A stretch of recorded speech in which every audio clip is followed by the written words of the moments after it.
Hey, what's up, Westeros fans? Kino here.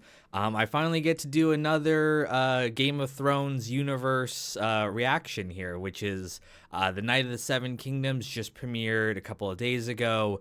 Didn't get a chance to watch it for a day or two, but I did watch it, and I really liked the first episode, and I wanted to talk about it with you guys. And I finally get to bust out the Burger King crown again, which is awesome.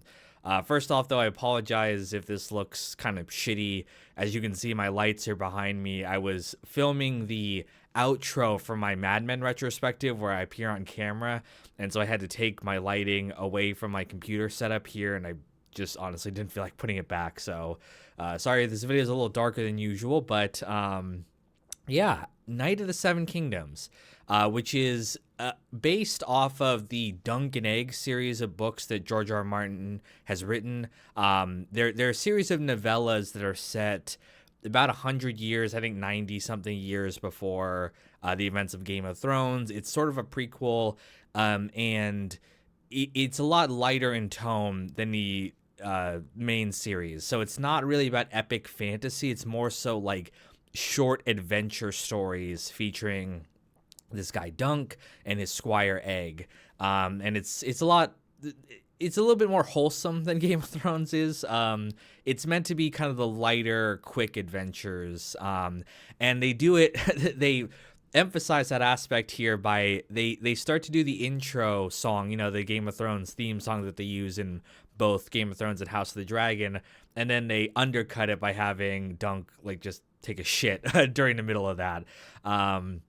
And I know so I saw some people were mad about that on like Twitter and stuff, but I didn't think it was that bad. It is kind of a faithful homage when you think about like Daenerys's chapters in the Dothraki Sea.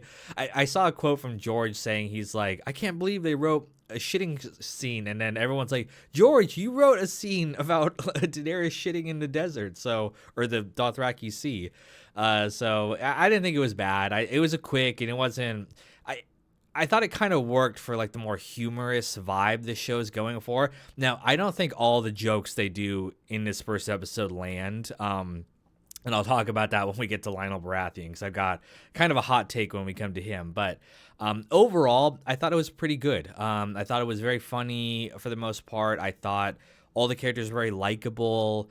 We haven't met the entire cast who we're going to meet this season, and I'm going to avoid spoilers for the most part because I'm very familiar with the storyline here.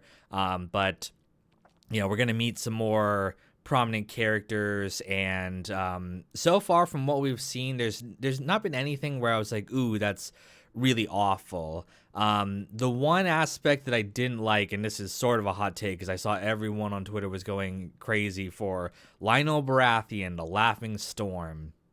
Didn't like the character that much. I didn't hate him. I didn't think he was god awful, but oh my god, it was like people were going crazy for this guy. They're like, oh my god, he's like, okay, listen, they coded him like bisexual. He's like kind of flirting with Dunk. I didn't like him for a couple of reasons. One, I thought I had this whole idea of Lionel, the Laughing Storm, being more like Bobby Baratheon, Robert from season 1 of Game of Thrones. Very boisterous, very taking up the whole room. This Lionel, like he's cool, I guess. He's funny to an extent, but he's sort of like, I don't know how to describe it. It's like more like subdued, more modern jokes where he's like, oh, what was I gonna say? Like, he forgot mid-sentence, and it just didn't scream like, oh my god, this guy is so this is like the Baratheon, the Laughing Storm. Sure, he's got this dance number he does with Dunk, but I didn't think he was that like he had that much charisma and stuff like that. I thought I would have expected more from him. I didn't hate that he's like obviously like flirting with Dunk to an extent. I mean, they don't explicitly say that, but my one problem with that aspect though is because there's another character who's supposed to be coded like that, John the Fiddler, who will not appear this season, but it will kind of if they follow the storyline, will appear in future seasons. And I was like, well, you're kind of stealing from that. Like everything about this character Lionel is sort of like that character John the Fiddler. So we'll see what they. I mean, obviously they could just repeat it, but I didn't love Lionel. I didn't hate him either. I thought he was okay. I just was like, I kind of had a different idea of how this character would be. But besides that, every other character we see, I was like, okay. Dunk, I thought he was very much like who I thought he would be. Egg, I saw some people having some problems with Egg where they're like, oh, he's supposed to be more, confident, more charismatic. And I was like, he could get there. At this first episode, he's just kind of getting introduced. I thought he's a very cute, little kid. I liked it. Like I said, we're only gotten the first, 30 minutes of this show. There's going to be like 6 30-minute episodes. So we're still very early on. But I liked all the designs for the most part. It looked kind of how you would expect of a Game of Thrones adaptation. So it's a little bit more muted than I think it's actually supposed to be. Again, people have talked about this. If you actually look at medieval history, there would be a lot more color, like especially lords. They didn't wear these kind of like modern dark gray, dark brown armor sets that are supposed to look cool today. Back then, they liked really bright, vibrant colors to show off that, like, hey, I have wealth. Like, wearing plain armor was something that, like, poor people, did. So, they're still kind of leaning into that aesthetic. It would be probably jarring to audiences if they suddenly, like, everyone's dressed, like, in rainbow colors, which is actually accurate to what they would be like. So, but besides that, I thought all the designs were cool. I liked the dragon puppet that Tanzel is doing, although we don't get to know her this episode. Dunk obviously sees her and he likes her, so we'll see her in future episodes. Overall, I mean, there's not a lot of material to talk about. Again, it's just a 30-minute little intro episode, but I liked pretty much everything about it for the most part. I thought it was a very solid adaptation so far. We, of course, have, a little bit to go here throughout the rest of the show, but I'm hopeful. This seems off to a very strong start. There's nothing that seems like, they're blatantly, like, changing the source material or disrespecting the source material, like House of the Dragon, kind of had. Obviously, this is a much smaller story than House of the Dragon, although there is room to bring in some book material that wasn't originally present when George wrote The Hedge Knight, which he actually wrote very early. I think he wrote that, like, after the first book or second book was out.